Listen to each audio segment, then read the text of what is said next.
За тийч доос үзүүлж байна. Бичлэг оруулахгүй нэлийн удажлаа. За юу ийсэн. Өнөөдрийн бичлэг оруулах гээд үзье. IP адресны талаар ерөн жоо мэдээлэл өгье гэж бодлоо. IP адрес гэж юу вэ гэвэл IP адресыг бид нэр ашиглан тухайн компьютер IP адрес авснаар интернет рүү гарах боломжтой болдог. Хэрвээ IP адрес аваагүй байх юм бол интернет рүү гарах боломжгүй гэсэн үг. За IP адрес нь бол ер нь нэг ийм байдлаар ер нь апдейт харагддаг.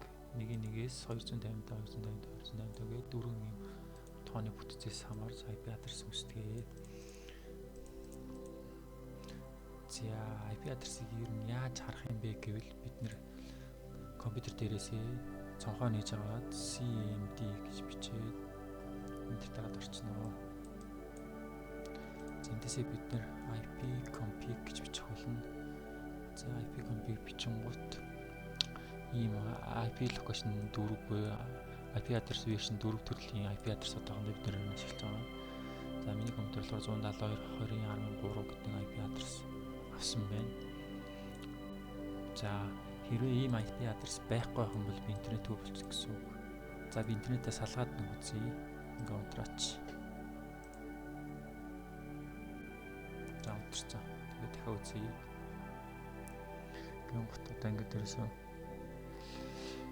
байхгүй болчихж байгаа. Wi-Fi wireless адаптер маань ингээд IP-ийг аваагүй буюу интернет рүү гарцгүй болчихж байгаа.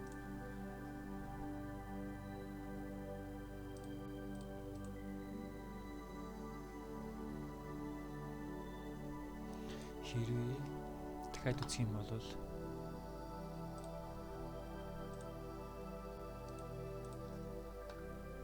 за ингээ IP адрес авчлаа. 10.3 гэдэг локал IP адрес авчижээ. Энэ маань ер нь локал IP адрес шүү.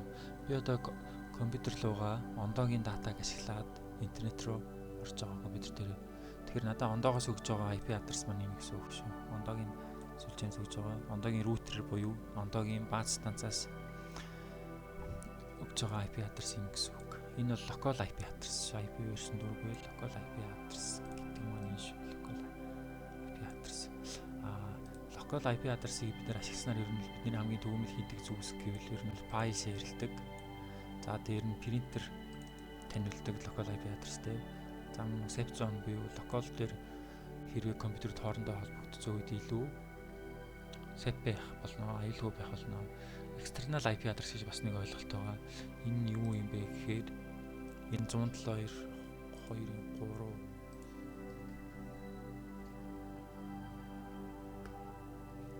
ингээд дахиад өөр дөрөвтөө ингээд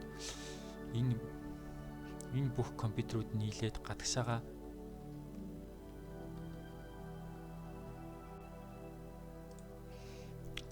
гарахад ашигладаг IP адрес гэж хэлж болно. За надад ондоогоос өгж байгаа IP адрес л энэ байна. 103-аар эхэлсэн буюу Монголын IP range-нд эхэлсэн. За Mongolian IP range гэдэг монголчуудын ашиглах боломжтой гадаад IP аягууд гэсэн. Энийг бол ер нь ихэнх том нэг Монголын харилцаа холбооны зохицуулах газар илүү. Тэндээс энэ IP-нуудыг ер нь тарааж өгч байгаа Монголын компаниуд руу. Ондоогийн хол энэ юм байна. Би энэ IP адресыг ашиглаж гадагшаага ер нь интернет рүү орж байгаа гэсэн үг. За MAC адрес буюу physical адрес гэж юм вэ? За physical адрес гэдэг нь болохоор яг тухайн компьютер буюу компьютер тим өгсөн дахин давчгүй тийм нэг адрес байгаа. Physical адрес гээд энэ шүү дээ physical адрес.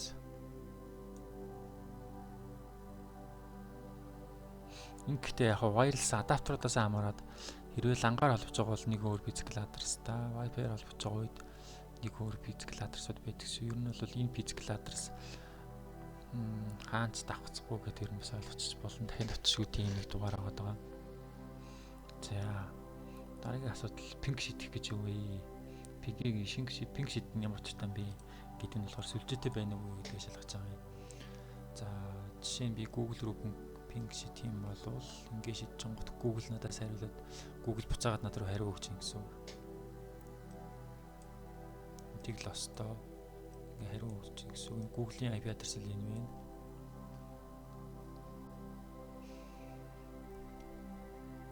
За өөр газар шийдэж үзэлтэй. Би жишээ нь 100 icon зэх юм ч юм уу тий. За icon бол мэдээж холбогдож байна. За тэгвэл ping icon zcom гэж байт юм болов. За байхгүй юм биш. Одоо ингэ хариуг болчихж байгаа шүү дээ. Ийм реплей ирэхгүй байна гэдэг чинь хариуг болчлоо гэсэн үг. Ер нь бол пингийг бид нар ингэж ашиглаж интернеттэй байна уугүй юу гэдгийг ер нь шалгадаг. За дараагийн асуудал нь болохоор Advanced IP scanner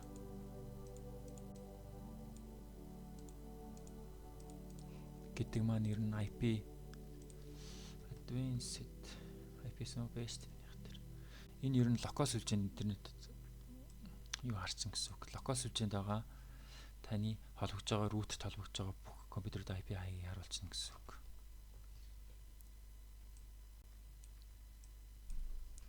Ингээд 255 хүртэл. Бид н ондогийн датаг ашиглаж байгаа болохоор ондогийн датанд давхар орж байгаа хүмүүсийг харуулна гэсэн үг. За эдгээр ингээд энэ 3 гэдэгний болохоор чинь биш тийм миний IP адрес. Энэ 15 16 гэдэг IP-нууд нь болохоор ондоог ашиглаж байгаа. Одоо энэ миний эргэн тойронд ойрхон явж байгаа. Ойрхон тийм миний холбогдож байгаа бааз станц руу холбогдож IP-гаа авж байгаа тийм ондогийн IP адресууд гэсэн үг. За ондоо чи ер нь хэрэглэгч олонтой юм байна л да. Ер нь бол дүүрэн талтай юм байна ондоо. Advanced IP scanner гэж ийм програмыг ашиглаж бид нар локал сүлжээнд байгаа юмнууд хардаг гэсэн үг. За яг бүр удаан уншвал зарим мэдээлэлд нь бас гарч ирдэг MAC адрес болон manufacturer variable Nest lookup зэрэг icon гэдэг өөр нэг юм байна.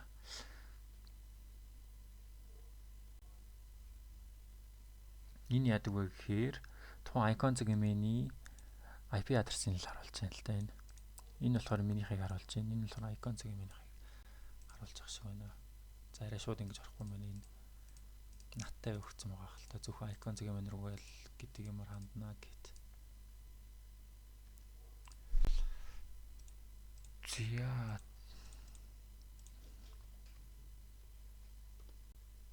өөрчн go зэрэг юм ингээд 202-оор эхэлсэн байна. Монголын range ер нь 200 103 202 best Монголынх төр энэ тэгэхээр дандаа Монголынхыг харах юм байна л да. За дараагийнх нь Tracer icon. Tracer гэдэг тийм функц байгаа. Энэ яадаг вэ гэхээр за би жишээ нь go гэх юм миний хүсэлт.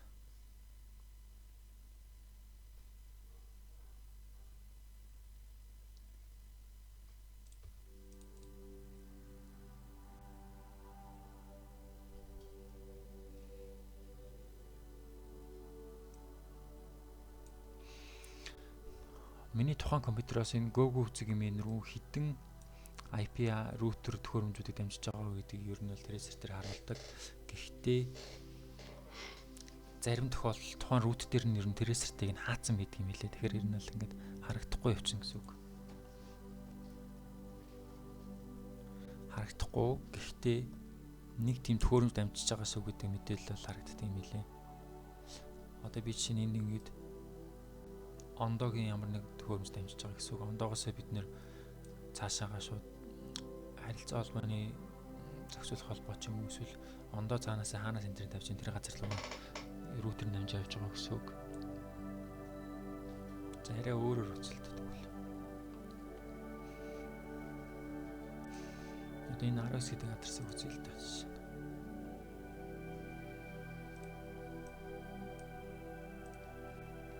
Марчаад.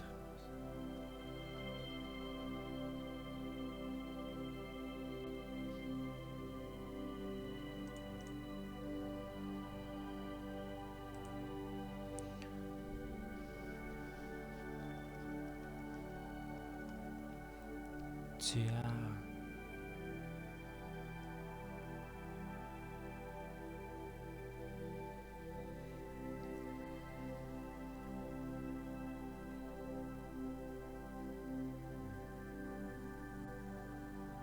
Ингээд бас ялгааг олон рүүдэд дамжиж байгаа юм байна л да. За болий. Дараагийн нэг код болохоор энэ таны бүх компьютер хадгалсан бүх Wi-Fi хадгалсан пассвортыг хадгалж авсан бүх Wi-Fi-ыг харуулж байгаа гэсэн үг. За тэгэн гот эндээс бид тэр кодыг харах боломжтой гэсэн үг. Ер нь бол яаж харах вэ гэхээр ийм код л байна л да. За жишээ нь Чингүн гэдэг нэртэй Wi-Fi-ийн кодыг харъя. Чингүн. За энэ HTTP контент буюу Чингүний 1 2 3 гэдэг нь болохоор энэ Чингүний гэдэг утасны Wi-Fi гэсэн үг. Wi-Fi пассворд гэсэн үг. За тэгвэл өөр энэ луулууг харъя. Луулуу.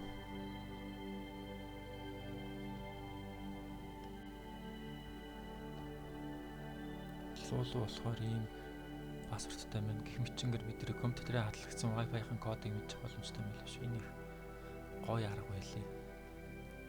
За өөр нэг нэмэлт мэдээлэл өгч систем info гэдэг командыг ашиглаад бид нэр таны компьютерийг хамгийн сүүлд хизээ форматлсан бэ гэдгийг харж болно. Original installed. Энэ дээр таны компьютерийг би бол компьютер хамгийн сүүлд 24 оны 5 сарын 15-нд форматлсан байгаа юм. Гэх мэтээр нэрхтээ мэдээлэлтэн дэсээс харж болно. За IP адресны талаар ерөн жоохон мэдээлэл өгсөн гэж найдаа. Өнөөдрийн бичлэгийг энэ хүрээд дуусгая да.